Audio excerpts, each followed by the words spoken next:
அனைவருக்கும் இனிய தமிழ் வணக்கம். மங்களம் பொங்கும் இந்த மார்கழி உற்சவத்தில் திருவெம்பாவை பாடல் 9.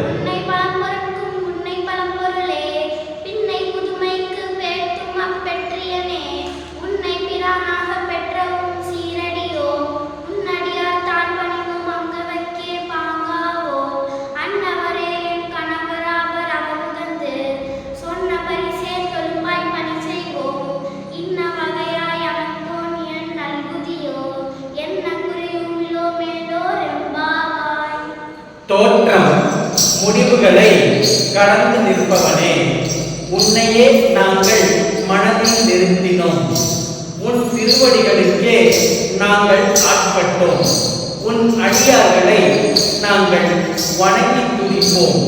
அவர்களது அறிவுரைகளை தவறாமல் பின்பற்றுவோம்.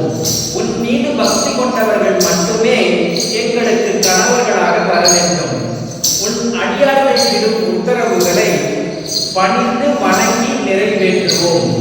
இத்தகைய நாங்கள் நல்வாழ்வு வாழ்வதற்கு நீங்கள் அருள் புரிவீர்களாக.